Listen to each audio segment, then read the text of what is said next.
La historia comenzaba con nuestro protagonista, Rakuroi, que siempre tendía a actuar tras observar las cosas y aprender de ellas. Estaba muy atento a todo, desde la diferencia de tamaño o longitud de su espada hasta la forma en que su oponente la utilizaba contra él. Se fijaba hasta en los más pequeños cambios en sus ojos. Yudo confiaba en que sería capaz de derrotar a Rakuroi, pero esa confianza se desvaneció cuando Rakuroi hizo un movimiento inesperado apuntando a los puntos débiles del estilo de lucha de Yudo y contraatacando con su propia habilidad autodidacta con la espada. Rakuroi tiró a Yuto al suelo, y el juez, el jefe de la aldea, declaró a Rakuroi vencedor de este combate. Sin embargo, Rakuroi no siempre fue tan bueno con la espada, ya que nos remontamos a hace unos meses, cuando Rakuroi cumplió 15 años y estaba a punto de salir para su primer día de colegio en un día de buen tiempo. Su madre le aconsejó que no fuera grosero con el profesor, Rakuroi, y él le dio la razón, diciendo que respetaría a quien le enseñara. A ella le preocupaba un poco su testarudez,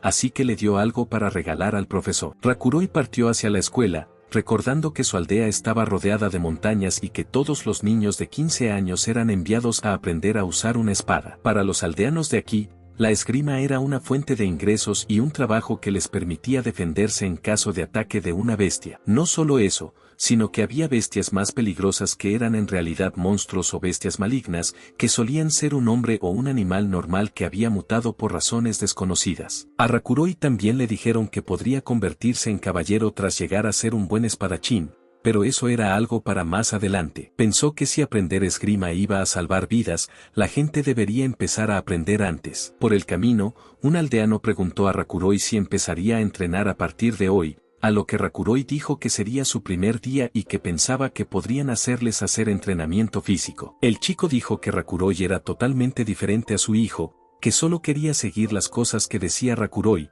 pero no se esforzaba mucho más allá de eso. Esperaba que su hijo hubiera aprendido algo de Rakuroi, y Rakuroi observó algo y le dijo que no debería ofrecer los asientos de la terraza hoy porque las nubes parecían un poco mal, así que podría llover. Además, su mujer también parecía tener dolor de cabeza debido a la presión del aire. Los chicos se dieron cuenta de que la mujer no se encontraba bien, y le dijo a su marido que hoy no podría trabajar. El tío se dio cuenta de que Rakuroi tenía razón en esto, así que Rakuroi se fue a trabajar, pidiéndole al tío que cuidara bien de su tía. El chico quedó impresionado al ver lo atento que era Rakuroi, y empezó a caer bien a todos los que lo conocían. Cuando Rakuroi llegó a la escuela, se unió a la cola de alumnos reunidos para esperar al profesor. Y pronto llegó el profesor, dándose cuenta de que todos los alumnos parecían haberse reunido a tiempo. Había muchos alumnos, incluidos sus discípulos, y para empezar, Rakuroi se presentó como el maestro de este dojo. Les dijo a todos que era bueno ver a tantos alumnos que venían a aprender esgrima y,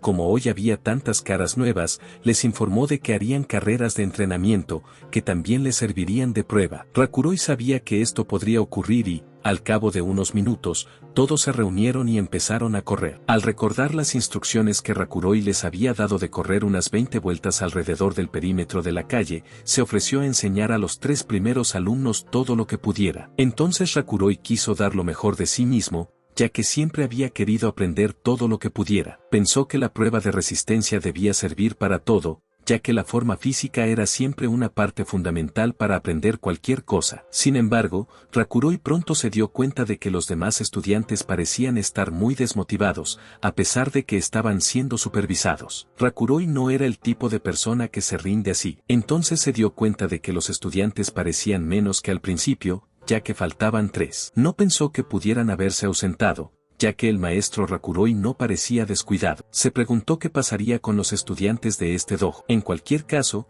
solo le quedaban 3 rondas más. Rakuroi quería tener la oportunidad de recibir un entrenamiento directo. Así que, después de un largo rato corriendo, finalmente terminó e informó a Rakuroi. Rakuroi quedó impresionado al ver que Rakuroi era el primer novato en completar sus vueltas, pero lo consideró un fastidio, porque incluso después de correr tan rápido, Yudo y sus amigos lograron llegar primero, que en realidad eran estudiantes del último año de Rakuroi. Estaba orgulloso de ver que sus estudiantes eran rápidos, pero Rakuroi se negaba a creer que esos estudiantes lo hubieran logrado, porque, según él, esos 3 estaban 3 rondas por detrás del cupo. Le dijo a Rakuroi que no creía que esos 3 fueran tan rápidos, porque durante toda la carrera nadie le adelantó. Así que lo más probable es que esos tres tipos estuvieran hablando del número de vueltas. Rakuroi seguía creyendo que esos tipos siempre eran rápidos. Y los estudiantes también añadieron que confiaban en sus piernas. Después de eso, Rakuroi acusó a Rakuroi de haber cometido un error, y otro error de ser demasiado duro. Rakuroi no quiso discutir,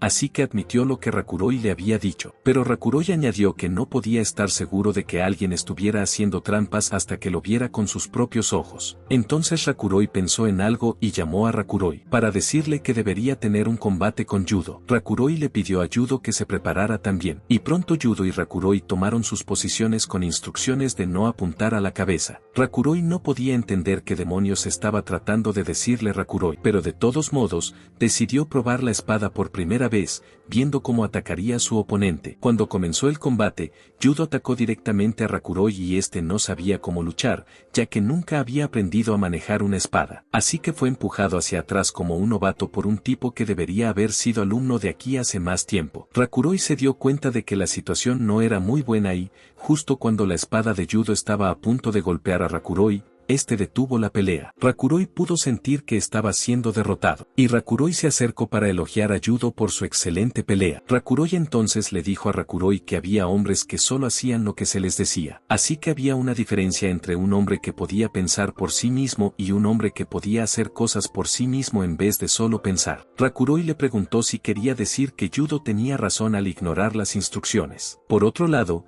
Rakuroi respondió que no estaba seguro de que eso fuera cierto, pero Yudo y sus amigos sí eran competentes y buenos en lo que hacían, aunque habían pensado todo a su manera, lo cual, de hecho, estaba dando sus frutos. Rakuroi se sentía muy frustrado por dentro porque, para empezar, esta pelea no tenía sentido. Había demasiada supervisión directa sobre estos tipos, así que inevitablemente eran mejores de lo que hacían, pero, de todos modos, todo era enfermizo. Rakuroi pensaba que era posible aprender lo básico por su cuenta, pero practicar solo podría no ser suficiente. Pero aún así, comparado con eso, no le veía sentido a aprender una habilidad en un entorno en el que hay que ser perezoso. Sin distinción, Rakuroi pensó que aunque pasara por este dojo y se graduara, no le veía sentido a aprender aquí porque quería una mejor guía, ya que estaría poniendo su vida en riesgo con el arte de la espada que estaría aprendiendo. El problema que notó aquí fue que cuando ella señalaba el problema, al maestro no le importaba, lo cual era algo que no le daría la confianza para poner su vida en juego en una batalla real. Así que, aunque Rakuroi quisiera recibir alguna orientación,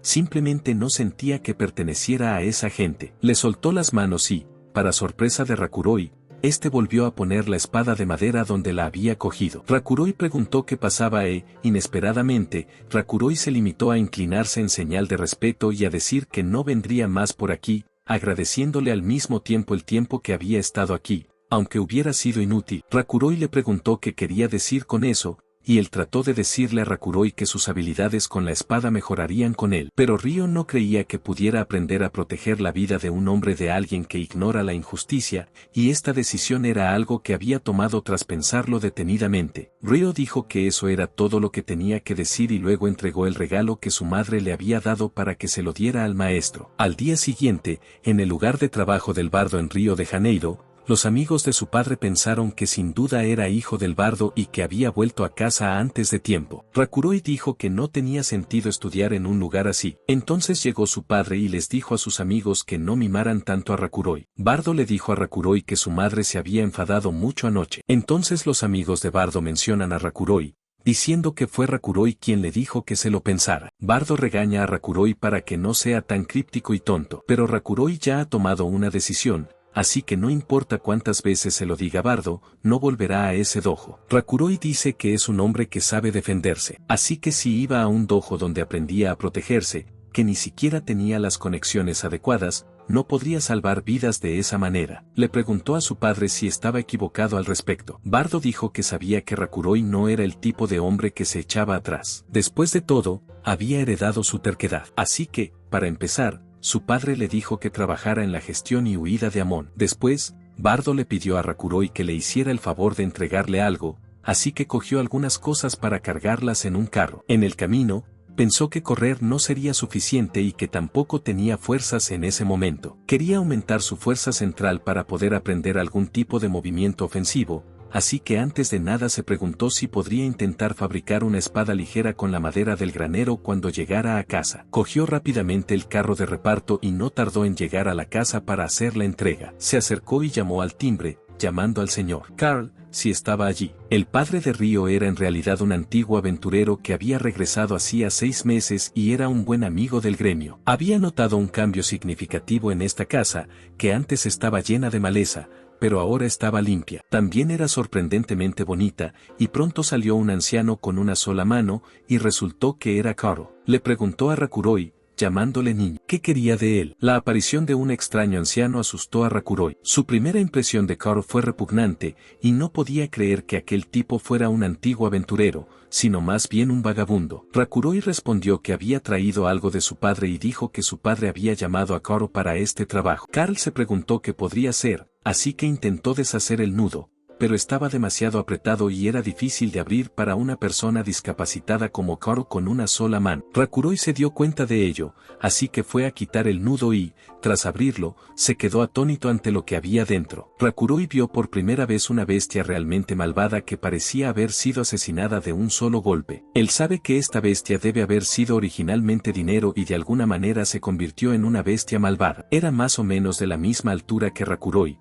pero no del mismo tamaño, teniendo en cuenta sus grandes manos. Su padre le había hablado de ella antes, pero verla en carne y hueso era algo que no podía esperar. Rakuroi la miraba con sus ojos observadores y Karo también se dio cuenta. Kari preguntó a Rakuroi por qué estaba aquí cuando debería haber estado practicando en el dojo. Después, Rakuroi le contó su historia a Karo, que al principio se sorprendió un poco. Luego se echó a reír, diciendo que era un movimiento audaz. Rakuroi le dijo que no era una broma y luego Carl dijo que ahora se encargaría del resto y llevaría el cuerpo de esta bestia malvada al gremio. Rakuroi tenía que irse ya, pero Carl le detuvo un momento y se disculpó por haber llamado niño a Rakuroi. Carl le preguntó su nombre, y así fue como Rakuroi conoció a Carl. Carl dijo que recordaría el nombre de Rakuroi como un niño decente, y después de eso, Rakuroi volvió a su granero. Hizo una espada de madera junto con algunos círculos en el suelo, y decidió que era hora de practicar un poco. Ryo empezó a pensar en un patrón y practicó sus movimientos saltando en ellos con la mayor velocidad y precisión posibles. Sin embargo,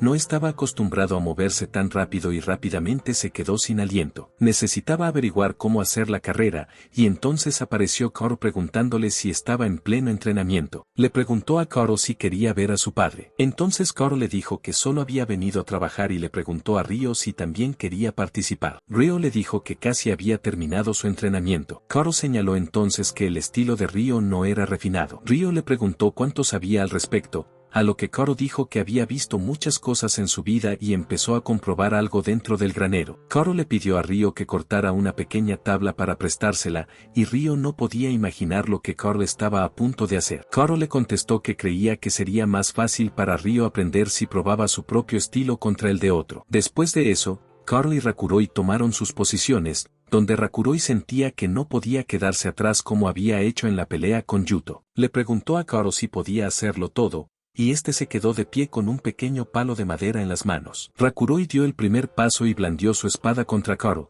pero para su sorpresa Karo ni siquiera se movió y se limitó a sentarse, tocando la rodilla de Rakuroi. Rakuroi se apartó rápidamente y Karo le dijo que no tenía tan mal aspecto. Rakuroi sabía que tenía que hacerlo mejor y adoptó una postura más eficaz, al tiempo que cambiaba la posición de su espada. Le preguntó a Carl una vez más y este accedió a jugar un rato más. La próxima vez, Rakuroi se dio cuenta de que podría no ser un agresor y se preguntó qué debía hacer ahora. Decidió ceñirse a lo básico e intentar encontrar los puntos débiles de sus oponentes y explotarlos. Esta vez, Carl hizo el primer movimiento y Rakuroi lo observó atentamente mientras pensaba en una forma de contraatacar. Supuso que, como Carl estaba armado, eso significaba que su lado derecho era más vulnerable. Así que Carl decidió hacer un flanco corto para atacarle por la derecha y, pensando así, pensó que sus posibilidades de victoria eran mayores. Rakuroi intentó golpear en el momento justo, pero Carl se limitó a sonreír y esquivó fácilmente el ataque de Rakuroi, pisándole la espada. Carl volvió a golpear a Rakuroi con su pequeño bastón y ganó de nuevo. Rakuroi se levantó frustrado, preguntándose por qué no podía ganar. Entonces Carl le dijo que no sería tan fácil, porque Rakuroi ya estaba en problemas en el momento en que tomó la decisión de atacar por la derecha. Le preguntó a Rakuroi qué estaba pensando, a lo que Rakuroi respondió que, después de esta pelea, se había dado cuenta de que tiende a tener espacio vacío bajo sus pies y, si corriera, podría no necesitar cambiar la postura de su espada para esquivar. Hasta ahora, Rakuroi había estado intentando averiguar cómo derrotar a Karl, que era más fuerte que él, pero al final, perdió. Karl pensó que la espada que hizo podría ser un poco larga, porque intentó hacer una como la que vio en el dojo. Dijo que había intentado luchar de la misma manera que con judo en esa pelea, pero al final, los movimientos que hizo fueron un poco más difíciles de manejar, como si el agua se desbordara de sus manos y empapara su ropa. Karl le dijo que cualquier cosa que estuviera más allá de su habilidad le perjudicaría algún día. Y Rakuroi sabía cuál era el problema aquí, que era que Rakuroi ni siquiera sabía lo básico. Así que pensó que debía encontrar algo con lo que pudiera lidiar ahora. Karl le dijo a Rakuroi que, en realidad, tenía razón el 80% de las veces y que era cierto que cuanto más fácil era manejar al animal, mejor era utilizar posturas más bajas. Karl se lo explicaba dibujando un lobo en el suelo, diciendo que eso no significaba necesariamente que algo que no fueran habilidades pudiera herir a Rakuroi. Rakuroi estuvo de acuerdo con las partes en las que tenía un 80% de razón, y luego preguntó cuáles eran las respuestas incorrectas. Karo le dio la lección de que debía recordar que todos los humanos o cualquier cosa con conciencia piensan en la misma dirección y de la misma manera, así que no tener conocimientos era mejor que tener experiencia real. Señaló que Rakuroi no tenía los músculos para soportar sus movimientos, y oír esto molestó un poco a Rakuroi, mientras su padre Bardo miraba cómo hablaban entre ellos. Después de eso, cuando se callaron, Karo pensó que solo intentaba matar el tiempo, y Ryo realmente parecía tener buena vista con una mente rápida. Entonces entró Bardo a saludar a Karo y le preguntó qué pasaba. Karo dijo que no era para tanto y que había venido a hablar de aquella bestia maligna de antes. Ryo se preguntó si algo iba mal, mientras Karo preguntaba seriamente a Bardo si estaba seguro de no haber visto ninguna otra bestia maligna aparte del mon. Rakuroi también se dio cuenta de por qué Karo preguntaba, y Karo sabía que lo entendería. Mientras tanto, Bardo preguntó a Karo qué quería decir con eso, a lo que Karo contestó que solo estaba comprobando para asegurarse, ya que hacía tiempo que no había habido ningún avistamiento de bestias malignas. Así que ahora que uno de los casos había salido a la luz, sugirió a Bardo que tomaran algunas precauciones por si acaso. Es más, después de echar un vistazo a la bestia maligna, Karo dijo que había visto la herida que le había hecho Bardo con un hacha. Bardo estuvo de acuerdo con esto y luego Ryo añadió que el mono también tenía una gran cicatriz en la espalda. Recordaba haber visto estas dos heridas, entre las cuales la del vientre estaba fresca y húmeda de sangre, mientras que la del lomo era profunda pero no estaba húmeda, como si hubiera sido una herida anterior. Karl dijo que las heridas de la espalda no eran de espada ni de hacha, sino de otro tipo de corte. Rakuroi relató estas cosas y dijo que eso significaba que existía la posibilidad de que hubiera algo más que una persona que infligiera esas heridas a la bestia maligna de las montañas. Karl le dijo que era una respuesta acertada, y le dijo a Bardo que quería ir a ver por sí mismo si había algo más en aquellas montañas. Tras enterarse de la presencia de algo misterioso en la escena, Karl evaluó el ángulo y la profundidad de la herida, descubriendo que debía de haber algo del tamaño de la de Ryo o mayor. Ryo preguntó a Karo cómo podía entender él también este tipo de cosas, a lo que Karo respondió que debía ocuparse de sus propios asuntos y adquirir experiencia para poder hacer lo mismo. Bardo le preguntó entonces si estaba seguro de que podía tratarse de una bestia maligna, a lo que Karl aceptó que antes solo lo había supuesto, pero cuanto más miraba la cicatriz, más seguro estaba de que se trataba de una bestia maligna. Karl reconfirmó entonces sus planes para la guarida,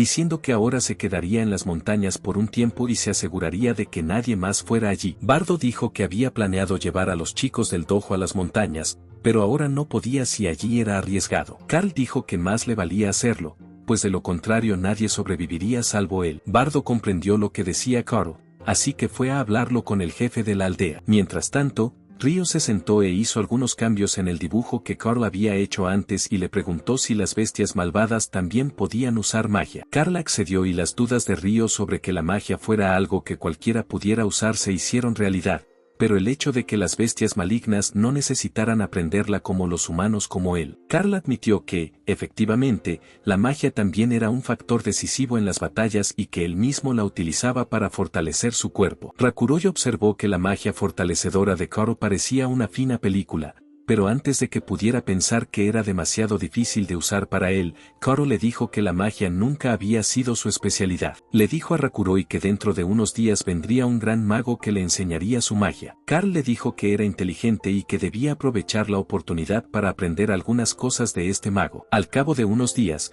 Rakuroi le hizo caso y fue a asistir a la conferencia del mago en la escuela, donde el mago llamado Ogun acudió tras ser invitado por Lord Risihu para enseñarles a todos los fundamentos de la magia y cómo utilizarla. Ogun se presentó a todos y mencionó que tal vez estuvieran familiarizados con la magia por los libros ilustrados, los animales y demás. Rakuroi estaba sentado entre los estudiantes, escuchando atentamente a Ogun mientras explicaba que básicamente la magia requería cantos, lo que se consideraba una forma correcta de utilizarla. Sin embargo, levantó la mano hacia adelante y mostró a los alumnos que también podían utilizar la magia al instante si el objeto que tenían en las manos tenía dibujado un círculo mágico. Rakuroi observó el brillo de la mano de Ogun y entonces este les dijo que las bestias malignas eran capaces de usar magia poderosa, por lo que debían tener cuidado con ellas. Preguntó si alguien sabía algo sobre las bestias malignas, y el alumno lo hizo, ya que esto debía enseñárselo. Ogun explicó formalmente que los animales que se convertían en bestias malignas eran conocidos por utilizar sus poderes mutantes para dañar a los humanos,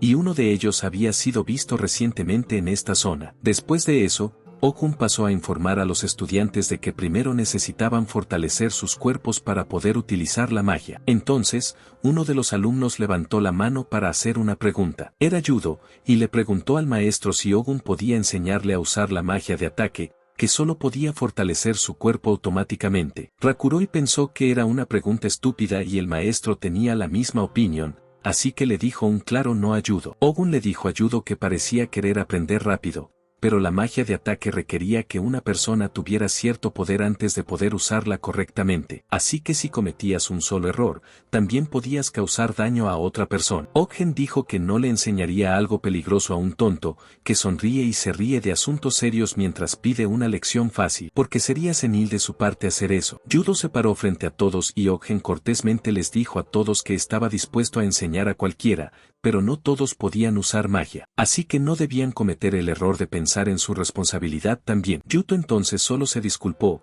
admitiendo que estaba equivocado, y se sentó, y Rakuroi levantó la mano para preguntarle algo a Ogun. Rakuroi repitió las palabras de Ogun de que una bestia maligna podía usar magia, pero quería saber si también podían cantar. Ogun se interesó por una buena pregunta y contestó que cantar quizá no fuera posible para las bestias malignas, pero que aún así podían usar magia realmente especial. Rakuroi preguntó si este tipo de magia especial podía ser utilizada por los humanos, a lo que Ogun respondió que solo los individuos especiales con mucha práctica podían hacer. Rakuroi imaginó que si enfrentarse a las bestias malignas era tan difícil, Carl y los demás quizá necesitaran hacer mejores planes para luchar contra las bestias malignas por si acaso. Ogun informó a Rakuroi de que podría aprender más detalles en los libros de la casa del jefe de la aldea, y Rakuroi le agradeció la sugerencia. Ogun empezó a enseñarles los fundamentos de la magia, y luego les instruyó primero para que fortalecieran sus cuerpos. Después de eso, pasaron unos días y Rakuroi aprendió un poco sintiendo y recogiendo su propio poder mágico en la parte que quería fortalecer. Rakuroi se estaba acostumbrando poco a poco a hacer esto,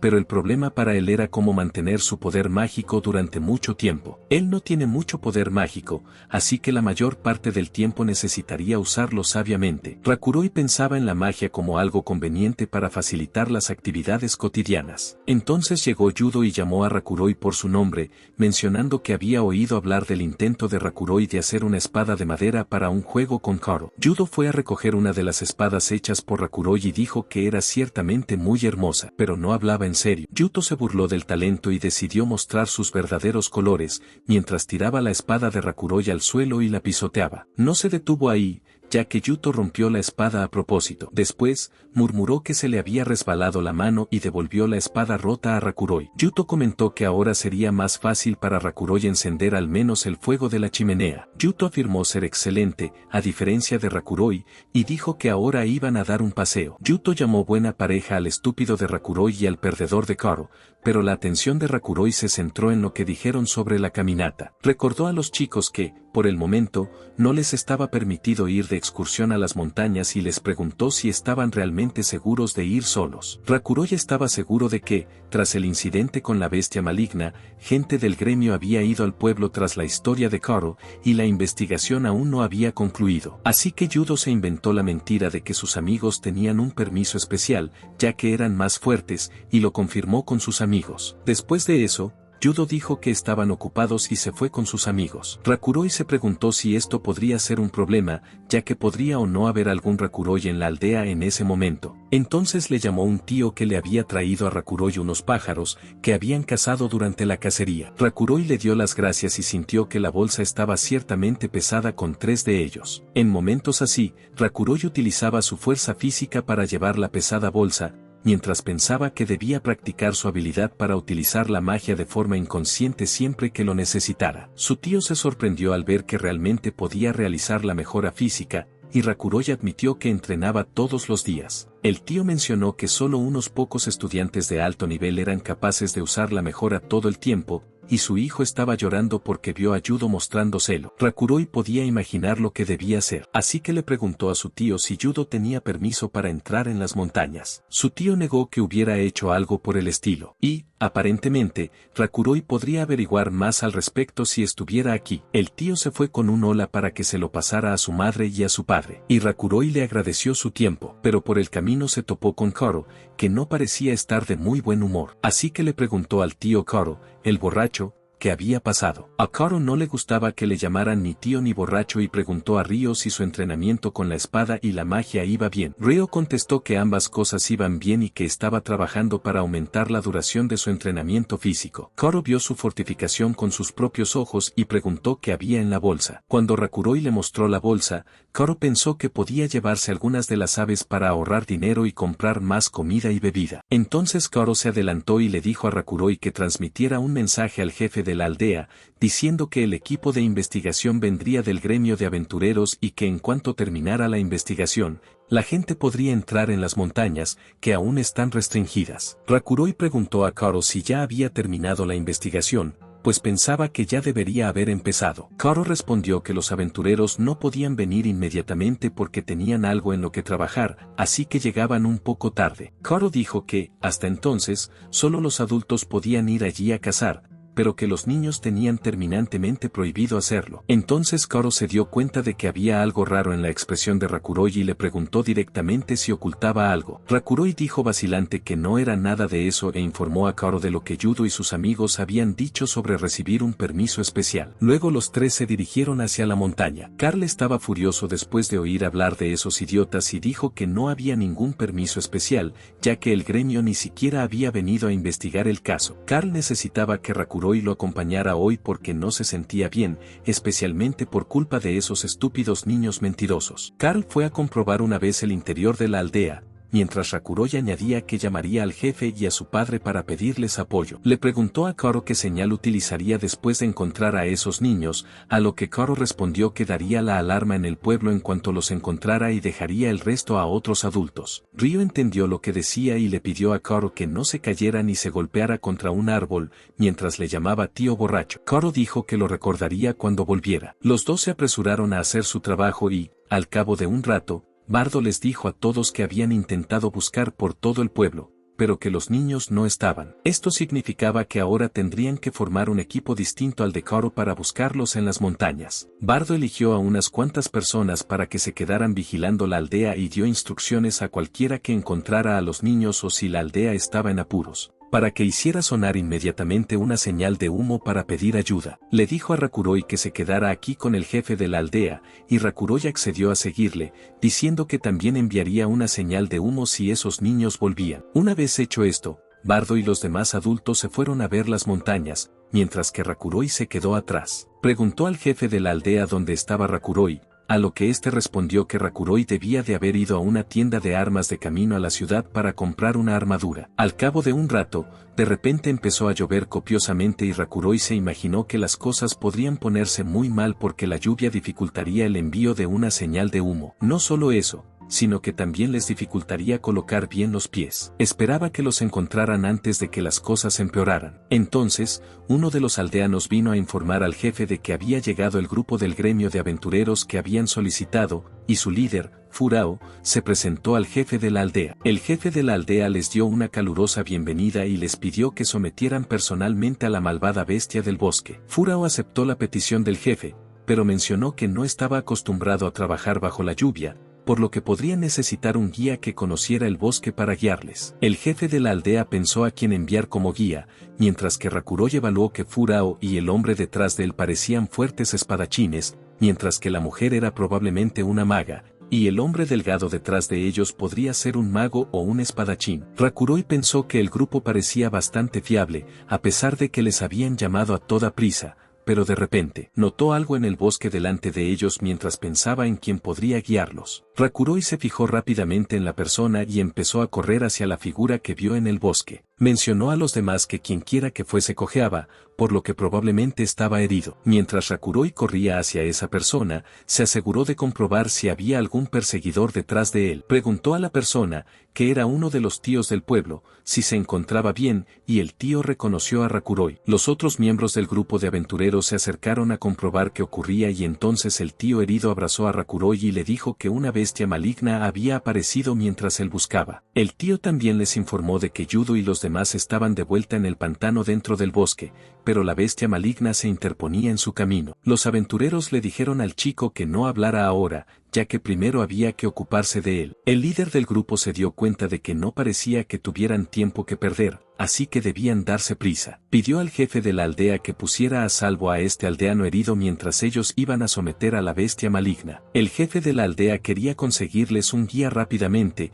y fue entonces cuando Rakuroy dijo que iría con los aventureros. La gente le preguntó a Rakuroy cómo podía sugerir algo así. Entonces Rakuroy les dijo que entendía el peligro, pero que podía fortalecer su cuerpo para correr rápidamente, mientras se aseguraba de no dejar a Furao y a los demás descuidados en el bosque. Mencionó que se escondería si la situación se ponía fea, para no estorbar a Furao y a los demás, para no ser una carga para ellos. Rakuroy dijo que, en ese momento, necesitaban tomar una decisión rápidamente y no querían tener más opciones. El jefe de la aldea y Furao se sorprendieron al ver tanta madurez en un solo chico. Entonces Furao se echó a reír. Como el jefe de la aldea no podía decir nada para oponerse a la rápida y razonable decisión de Rakuroy, Furao le aseguró que no tendría que tomar ninguna decisión. Furao aseguró al jefe de la aldea que protegería a Rakuroy y que parecía un chico inteligente del que obtener ayuda. Otros miembros de su grupo también estuvieron de acuerdo con la decisión de Furao y así lo decidió Furao,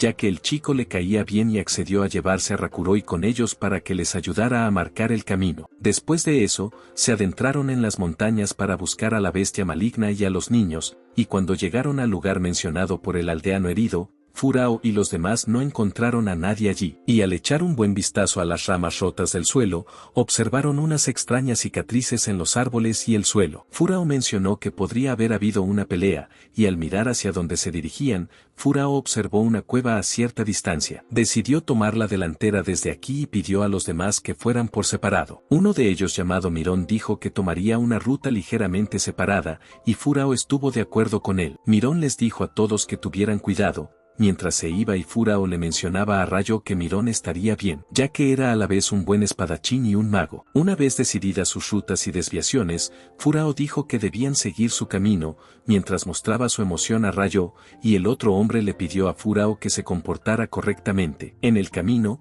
Furao le preguntó a Rayo si su padre sabía que vendría el apoyo, a lo que él respondió que solo les dijeron que vendrían aventureros a investigar. Y mientras tanto, debido al estado de las montañas, se hicieron muchos preparativos y no se les permitió entrar en la montaña. También añadió que había muchas bestias malignas, que fueron encontradas en su búsqueda recientemente. Los demás estaban escuchando atentamente a Rayo, y mencionaron que no parecía un niño porque mantuvo una calma madura durante toda la conversación. Rayo dijo que era porque estaba pensando en otras cosas. Entonces Rayo y los demás oyeron ruidos procedentes de la cueva, y Furao se dio cuenta de que parecía que había otros escondidos dentro de la cueva. Pero inesperadamente, había una comadreja saliendo de la cueva como si estuviera persiguiendo algo o a alguien. La comadreja dio rugidos rugidos de Raid al grupo de aventureros, y Rayo sintió que esta bestia era más pequeña de lo que pensaba si realmente era la que estaba detrás de la cicatriz en la espalda de aquel mon. Furao dijo que cubriría a Rayo, y así fueron con cuidado a cubrir a la maldita comadreja. Furao supuso que también tendrían que enfrentarse a sus ataques mágicos, y a medida que se acercaban, la comadreja empezó a transformarse y apareció algo de hielo en sus ojos. El ataque de la comadreja parecía ser de largo alcance, y Furao alertó a los demás de que podría ser más problemático debido a su cuerpo corto. Rayo estaba viendo por primera vez a una bestia maligna que usa magia, mientras la comadreja les lanzaba múltiples objetos de hielo afilados y puntiagudos. Rayo había logrado esconderse sin ser notado, porque Furao le contó un plan, quien le dijo a Rayo que cuando distrajeran a la bestia maligna, él lo haría y unirse a los demás en la cueva. Así que, Furao accedió y ahora mismo estaba esperando y escondido por una señal de Furao. Además de eso, también quería ver un poco de cómo lucha un espadachín fuerte. No quería perder la oportunidad, ya que Furao estaba bloqueando todos los ataques de su espada casi instantáneamente. Furao tenía una mirada aguda en sus ojos, y luego le dio la señal a Rayo para que se fuera ya. Rayo aceptó la señal y empezó a correr como habían planeado, lo que hizo que Furao y sus subordinados se alegraran de ver que tenían a un chico de confianza. Rayo se dirigió rápidamente a la cueva y entró mientras esperaba que Furao y los demás estuvieran bien, ya que tenía mucho que quería aprender de él. Una vez dentro de la cueva, vio a su padre y a los demás allí y les preguntó si todos estaban bien. Bardo parecía estar bien, pero se sorprendió al ver a Rayo aquí y preguntó el porqué de todo esto. Rayo les contó que el grupo de aventureros había llegado y que él había venido con ellos porque necesitaban un guía. Les dijo que ahora mismo estaban luchando contra la bestia maligna de fuera, y después de enterarse de la situación, Bardo decidió ir y unirse rápidamente a los aventureros. Una vez que salieron de la cueva, Rayo se lo indicó a la maga del grupo de Furao llamada Zuru, y ella rápidamente cantó una barrera mágica alrededor de ellos. Les dijo a los demás que era una magia de tipo barrera, así que debían quedarse allí a salvo mientras los aventureros se ocupaban de la bestia maligna. De repente, Rayo se dio cuenta de que Saru iba a ser atacada por la malvada bestia comadreja,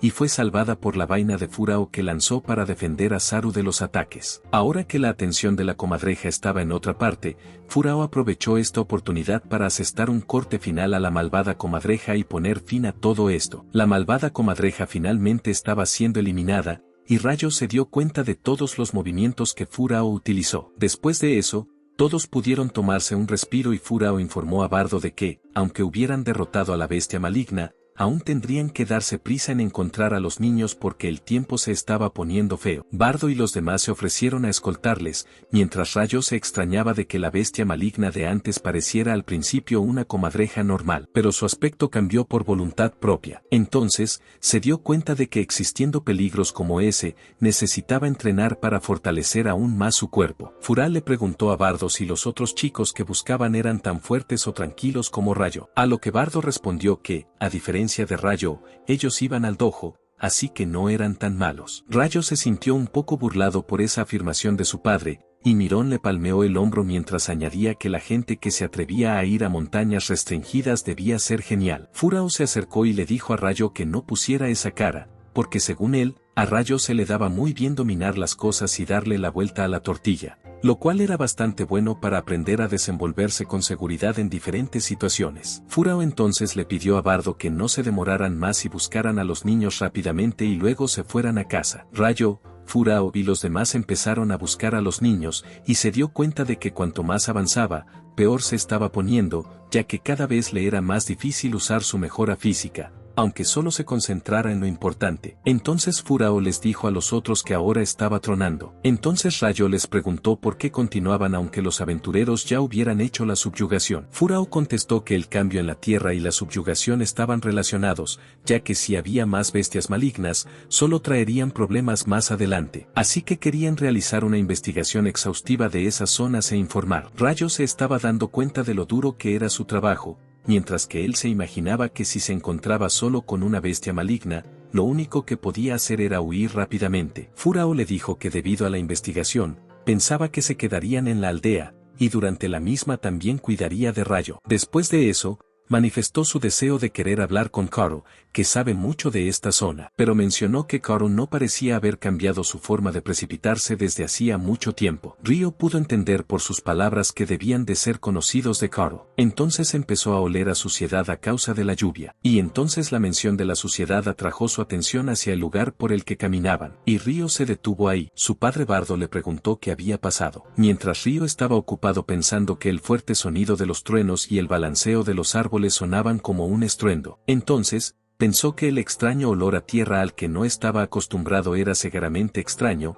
junto con muchas ramas rotas y guijarros a la deriva en el suelo. Sin embargo, las cosas finalmente cobraron sentido para él cuando recordó que estaban en un valle, por lo que Rayo rápidamente llamó a su padre y le dijo que este lugar por el que estaban caminando ahora mismo solía ser un río. De repente, todos empezaron a oír ruidos de árboles y cosas destruyéndose delante de ellos. Y después de oír que este lugar era un río, Bardo miró rápidamente a su alrededor y se dio cuenta de que una enorme roca se dirigía hacia ellos desde la parte superior del valle. Bardo apartó rápidamente a los demás, pero Ryo se quedó allí en medio. Ryo sabía que si corría, no podría llegar a tiempo, así que decidió usar toda su magia para fortalecer su cuerpo al máximo y simplemente saltar fuera del camino de la trayectoria de la roca. Ryo logró sobrevivir y dijo que estaba bien, pero de alguna manera cayó en un lugar aún más bajo del valle. Le dijo a su padre que estaba bien, pero justo entonces, Bardo le alertó de que la caída de una roca desde el valle debía significar que en cualquier momento llegaría un torrente de lodo. Rayo también lo sabía, así que decidió poner todo su maná una vez más en sus piernas. Pero sorprendentemente, sus piernas se rindieron, y Rayo se puso de rodillas necesitando apoyarse con la mano. En ese momento, Rayo se dio cuenta de que sus piernas no se movían, mientras Bardo y Fura miraban a Rayo preguntándose por qué tardaba tanto. Mientras tanto, Rayo hacía lo que podía, pero sus piernas no respondían. Y antes de que nadie se diera cuenta, un enorme arroyo de barro había rodeado y cerrado el camino de Rayo para escapar de su trayectoria. Rayo no sabía qué podía hacer en esta situación, con las piernas falladas. El padre de Rayo le gritó que viniera rápido porque se acercaba a un arroyo, pero las piernas de Rayo no se movían, y al no poder hacer nada, Rayo quedó atrapado en el arroyo, y fluyó en él. Su padre, Bardo, estaba conmocionado por este espectáculo, pero no podía hacer nada, mientras Furao le impedía tomar ninguna decisión tonta. Rayo se fue con la corriente, y no pudo hacer nada debido a la fuerte presión del agua. Sintió que moriría a este paso,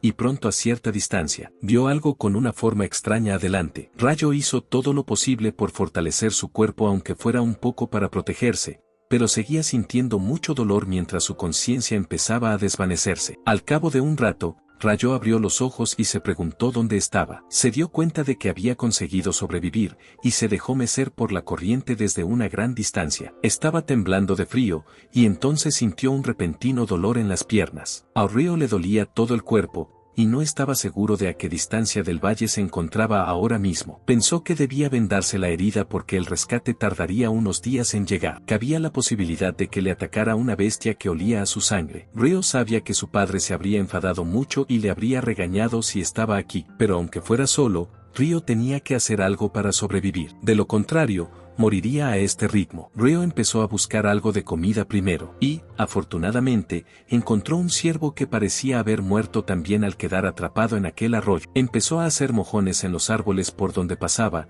con la ayuda de rocas afiladas y rotas que encontraba en los sedimentos. Declaró lavar primero la sangre en el arroyo, y mientras lo hacía, Rayo evaluó el clima que había mejorado, permitiéndole tener una mejor visión. Como ahora no tenía nada que hacer más que esperar, Rayo se sentó junto a un árbol mientras pensaba en lo que había aprendido sobre las bestias malignas y también en cómo podían tener magia a larga distancia. Lo guardó en su mente para el futuro, pero por la forma en que vio a la comadreja, parecía estar protegiendo algo, y mientras seguía dejando sus marcas, Rayo se dio cuenta de algo impactante, que la herida que tenían las bestias malignas de antes, que era algo así como del tamaño de una persona atacada con un objeto afilado, no era algo que una comadreja hubiera podido infligir. Entonces, eso significa que todavía había una bestia maligna viviendo en las montañas. Rayo procedió con cuidado a partir de ahora si ese era el caso. Entonces oyó unos sonidos en los arbustos cercanos. Rápidamente adoptó por reflejo una postura defensiva al percibirlo y, a juzgar por el sonido,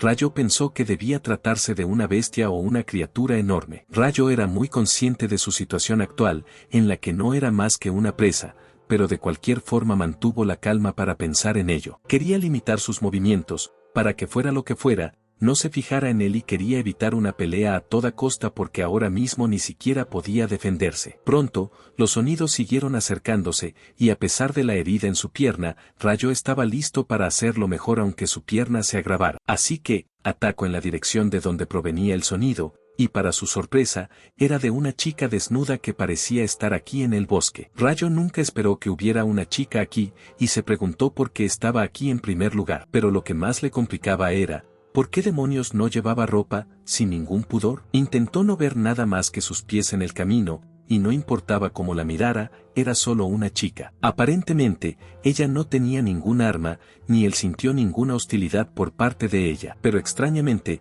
vio que solo sus pies estaban sucios a pesar de estar en estas montañas. Rayo no podía permitirse bajar la guardia, así que preguntó a la chica por su nombre y qué hacía aquí. La chica no entendió lo que le dijo y empezó a mirar hacia aquí sin ninguna pista. A Rayo le pilló desprevenido que no reaccionara, y deseó que al menos pudiera cubrirse. Pensó que tenía que hacer algo al respecto, así que se quitó el abrigo y se lo dio para que se lo pusiera de momento. La guió con sus manos para que se pusiera el abrigo y después de dar este largo tutorial, Rayo estaba cansado y no sintió ningún signo de atacarla. No podía creer que viviera aquí, en las montañas, y tampoco había noticias de ninguna chica guapa del pueblo vecino. Pensó que podría haber sido secuestrada, pero en cualquier caso ahora estaba sola, así que no podía abandonarla, y le preguntó si sabía algo de lugares en esta zona donde pudieran esconderse. Pero solo hablaba con el aire, ya que ella no entendía nada. Le preguntó si quería comer algo ahora, y luego preparó su comida con el ciervo que había conseguido antes. Mientras comía, Rayo se dio cuenta de que aquella chica era como un niño pequeño, que se dirigía hacia cualquier cosa sin darse cuenta, y por alguna razón, no hablaba. Su reacción ante el fuego fue como si viera las cosas por primera vez, y no dudó en extender la mano hacia él. Rayo la mantenía a salvo y por la forma en que no decía ninguna palabra, se preguntaba si ella le entendería, mientras le decía que masticara bien la comida. Rayo supuso que si quemaba algo de leña cruda, saldría humo y se convertiría en una señal que llamaría la atención de cualquiera, si es que le estaban buscando esta mañana. También estaba preocupado por la chica y quería quedarse hasta que los descubrieran. Rayo estaba perdido en sus pensamientos, y entonces sintió que algo lo miraba, que resultó ser esa chica. Miraba a Rayo como tratando de entender las cosas. Entonces su vista se elevó y Rayo le preguntó qué quería. De repente, él intuyó hacia donde miraba ella. Había una bestia, así que rápidamente la empujó lejos de él, mientras él mismo era el objetivo de la bestia. Rayo estaba siendo presionado por esta bestia, y desesperadamente blandió la afilada roca que tenía contra esa bestia. Pero la bestia lo esquivó con su rápida velocidad, y Rayo observó que en realidad se estaba aprovechando de saber de la herida de Rayo. Rayo pensó que le darían caza a este paso, y la chica no parecía que fuera a huir. Rayo sabía que tenía que ser un hombre y no rendirse, así que se levantó rápidamente aunque la pierna le dolía como un demonio. Entonces el leopardo le atacó, y Rayo supo que estaba a punto de recibir un golpe mientras cerraba los ojos ante el peligro. De repente, oyó una voz que le decía que abriera los ojos, y al momento siguiente Rayo vio que Coro se acercaba y decapitaba a aquel leopardo de un tajo. Rayo se sintió aliviado por haberse salvado justo a tiempo, y Coro le preguntó si estaba bien. Rayo le dio las gracias por salvarle la vida, pero por la forma en que Coro lo vio, entendió de otra manera que Rayo estaba flirteando por ahí con una chica. Rayo le dijo que ese no era el caso, y más tarde las heridas de Rayo fueron revisadas por Furao, quien afirmó que parecía tener agallas para caminar con esta herida. Rayo le preguntó a Furao cómo lo habían encontrado, a lo que ellos respondieron que habían notado la señal de humo que Rayo había enviado antes. Rayo le preguntó cómo Yudo y los demás, y todos estaban a salvo y regresaron, mientras Furao y Coro bajaron de la montaña para buscar a Rayo. Furao también mencionó que Coro fue inesperadamente presa del pánico cuando se enteró de que Rayo había sido arrastrado por la corriente. Dijo que su reacción fue realmente digna de ver. Entonces Coro le gritó a Furao que dejara de hablar demasiado. Le daba vergüenza que hablaran así de él. Entonces Coro le preguntó a Rayo por la otra niña. Rayo dijo que él tampoco lo entendía muy bien, ya que la había encontrado por casualidad caminando desnuda por las montañas. Y ella no podía hablar, y actuaba como una niña pequeña. Furao mencionó que existía la posibilidad de que fuera un espíritu divino recién nacido de un espíritu maligno, pero no pueden sacar conclusiones así. Así que dijo que les contaría cuando supiera más sobre esa chica. Rayo les confió la búsqueda de esa chica, y Furao mencionó no haber oído hablar de nadie desaparecido cuando dejó el gremio de aventureros. Carl les dijo que debían intentar preguntar en los pueblos cercanos. Rayo preguntó entonces qué había pasado con el cadáver de la comadreja, que había sido desmontado y recogido por ellos. Rayo parecía haber estado pensando un poco. Luego pensó que no debía pensar mucho innecesariamente. Carl añadió a su declaración que, al igual que lo que Rayo estaba pensando, él también pensaba que había al menos una bestia maligna más en estas montañas. Las chicas volvieron con Zuru escoltando a la recién descubierta y ya estaban listas para regresar. Rayo observó que Furao no parecía perder el aliento, a pesar de que corría mientras lo llevaba a cuestas. Le preguntó a Furao si conocía a Carl de antes, y él respondió que Carl solía ser solo un aventurero de rango C y también un antiguo miembro de su grupo. Rayo se enteró de que su padre, Bardo, también había sido aventurero de rango C en Carl. Furao y Bardo eran conocidos desde hacía mucho tiempo. Luego, Furao añadió que Carl no estaba satisfecho con su rango, así que se fue a Dono y se dedicó a entrenar y esforzarse mucho. Rayo observó a partir de esto que recibir orientación de alguien experimentado era necesario. Furao no paraba de contarle su historia,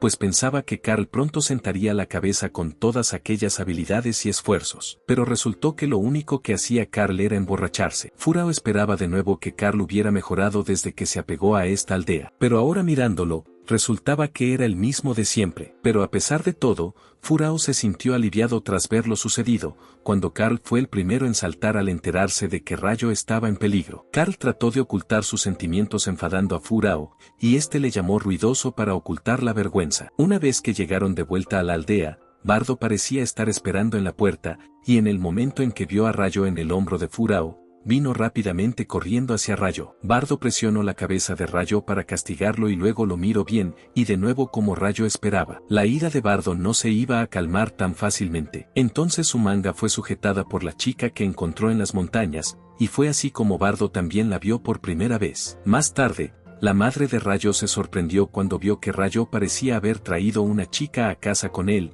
y no podía creer que él pudiera traer una chica a casa de esa manera. Ella le preguntó si su hijo se había dividido en dos y uno de ellos se había convertido en su hija, o qué más estaba pasando aquí. Rayo se lo explicó todo y pasaron unos días desde entonces. Gracias al médico, su herida fue tratada y ahora empieza a mejorar lo suficiente como para que pueda hacer su vida cotidiana sin problemas. Mientras que Yudo y otros mintieron a los adultos diciendo que solo trataban de enorgullecer a Rakudoi. Y de cualquier manera, cada uno de ellos fue regañado por sus padres. Rakuroi había tomado la responsabilidad por el error de sus discípulos y agachó su cabeza ante los padres, y todos estaban preocupados por ellos. Después de eso, algunas nuevas regulaciones fueron reintroducidas con respecto a la entrada a las montañas, y mientras tanto, Furao y otros comenzaron a investigar las montañas junto con Carl. Rayo esperaba que todo se resolviera rápidamente y, más tarde, él y su familia decidieron quedarse con la niña en su casa y la llamaron Sira. Rayo le dijo que le siguiera como es debido,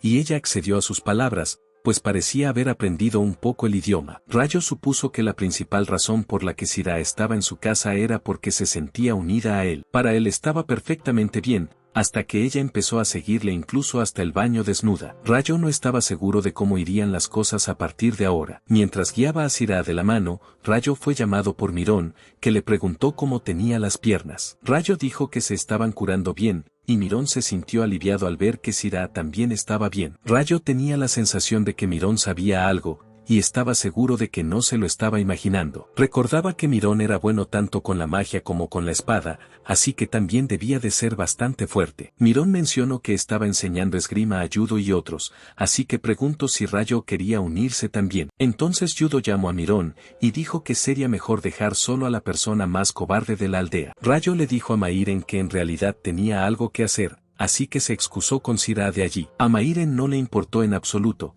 pero a sus ojos, Rayo parecía un niño misterioso. Después de eso, Rayo llegó al lugar de trabajo de su padre y le llevó una fiambrera. Bardo vio que Sira también estaba con Rayo, y otro colega suyo dijo que Rayo parecía ahora más un hermano mayor. Rayo pensó lo mismo, y al mismo tiempo, Carl y Furao volvieron de su investigación del día. Bardo les preguntó cómo les había ido la investigación, a lo que Carl dijo que no tenía buena pinta y luego echó un vistazo a Syrah. Rayo le preguntó a Carl si recordaba algo sobre Syrah, a lo que Carl dijo que no era nada, y luego Furao también estuvo de acuerdo con lo que dijo Carl. Sin embargo, Carl parecía tener un mal presentimiento sobre la situación actual en las montañas, mientras que nadie tenía ni idea de lo que estaba pasando allí. Después de que pasaran 2 meses desde aquel incidente con la bestia maligna, de vuelta en casa de Rayo, este parecía estar entrenando mientras su madre hacía las tareas del hogar. Syrah todavía estaba sentada cerca de él, y aunque la comadreja bestia maligna fue subyugada,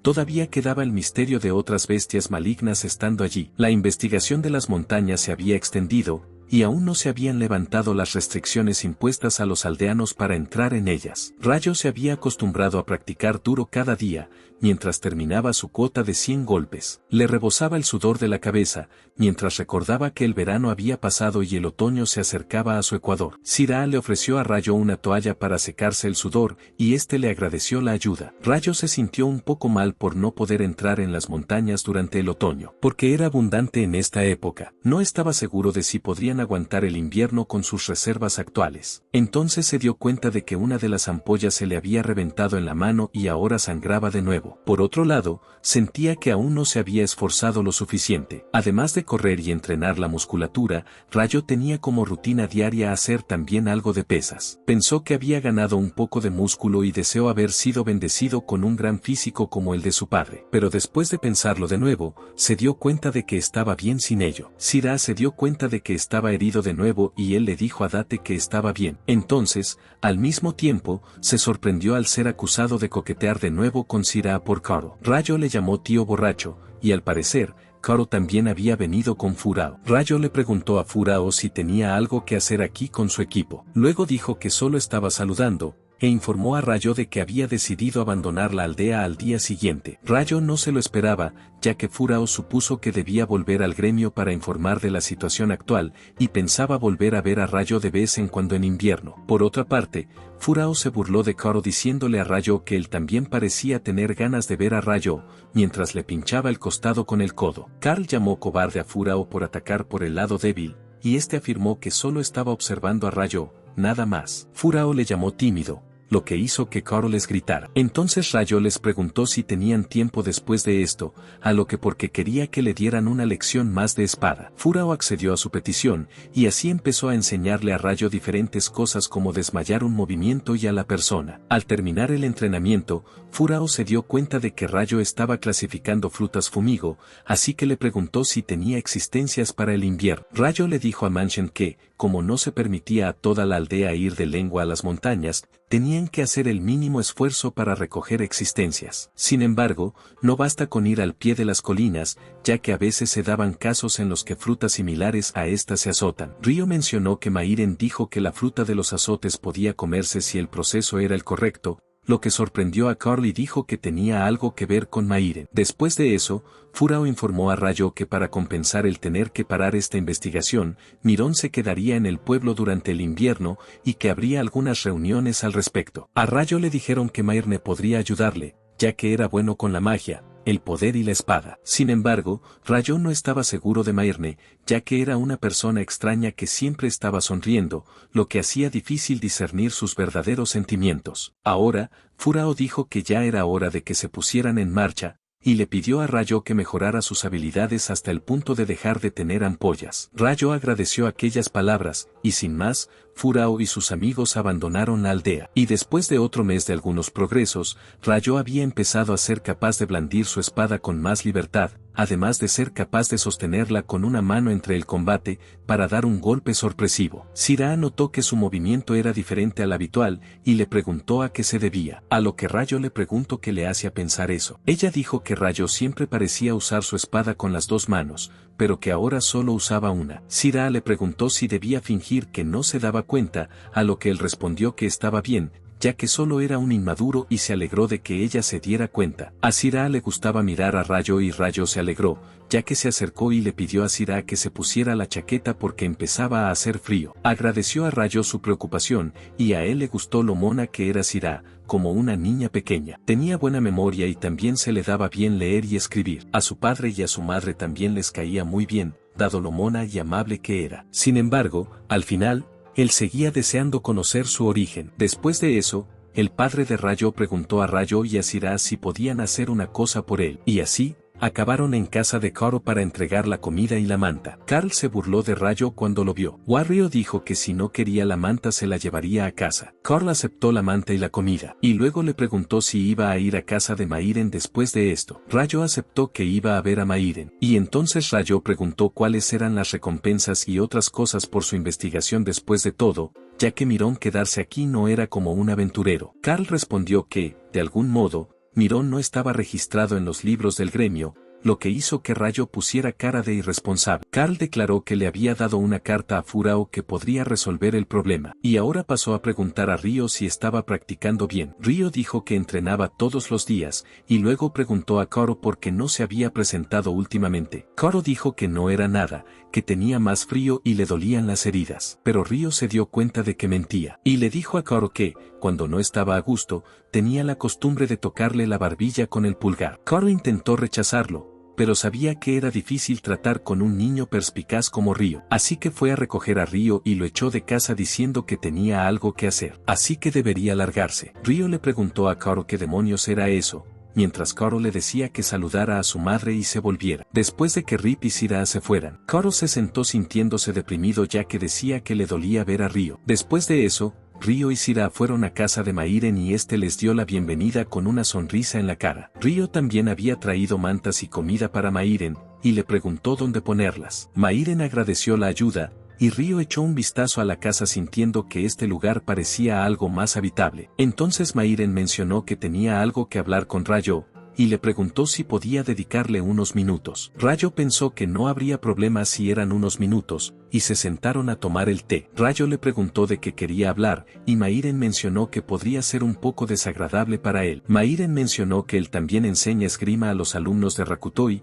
y que Rayo tal vez ya lo supiera. Pero lo que él quería era que Rayo hiciera una declaración de lucha, ya que Mairen quería que Rayo tuviera un sparring con Judo usando una espada y ganara. Rayo no podía entender por qué quería eso. Entonces Mirón dijo que cuando estaba llegando a Judo, se dio cuenta de que Judo tenía algunos problemas de personalidad debido a sus circunstancias familiares. Y así, Judo se creía más fuerte y quería presumir porque sí, que era también la razón por la que se adentraba temerariamente en las montañas. Rayo le dijo que esperara un minuto y le preguntó por qué. Porque solo tuvo una sesión de sparring con Judo. Entonces le vino a la mente. Min estaba agradecido de que Rayo fuera perceptivo y mencionó que como Rayo había perdido contra Judo, y por alguna razón a Judo parecía realmente no gustarle Rayo. Rayo declaró que no había mucho mérito para él en esta pelea. Entonces Mairen mencionó que el hecho de que Rayo estuviera tratando de crear su propia habilidad con la espada, significaba que le gustaría probarla en la práctica, para ver lo bien que podría ser su habilidad con la espada, aunque ahora mismo esté incompleta. Mirón sabía que esto haría que Rayo accediera,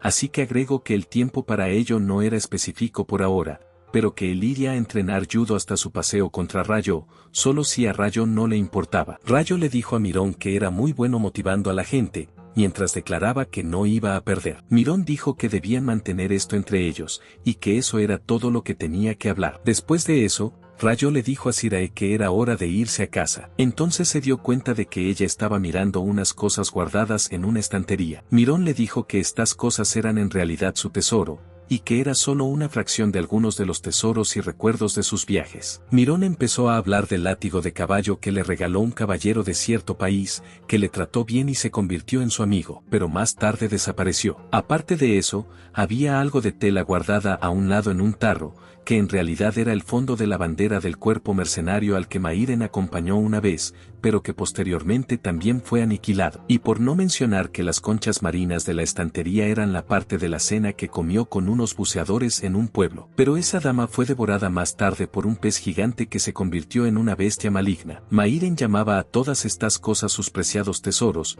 mientras que Rayo se preguntaba si era una coincidencia que todos, incluido Mairen, fueran asesinados o desaparecieran. Syrah también se sorprendió al oírlo. Entonces Mairen mencionó un objeto más que ahora mismo llevaba en el cuello. Afirmó que este objeto era diferente y que lo utilizaba para diferenciar entre amigos y enemigos. Pero esto también se convertiría pronto en un recuerdo seguro. Mairen tenía una expresión aterradora en ese momento, lo que transmitió unas vibraciones realmente temerosas a Rayo, que se sintió extremadamente incómodo allí. Así que cogió la mano de Syrah y la llevó con él, mientras dejaba un apresurado agradecimiento a Mairen. Mirón les dijo a los dos que volvieran alguna vez, mientras Rayo no paraba de correr con Syrah hasta que se cansó. Ella le preguntó a Rayo qué había pasado, mientras Rayo no solo respiraba agitadamente, sino que se preguntaba qué era esa sensación tan desagradable que sentía, y que podría estar escondiendo Mirón detrás de esos ojos aterradores. Tras aquella conversación, Rayo no pudo evitar pensar que tal vez, todo lo que había en aquella estantería era una reliquia. Eso es todo, amigos. Espero que te haya gustado y no olvides comentar y suscribirte al canal. Muchas gracias y hasta la próxima.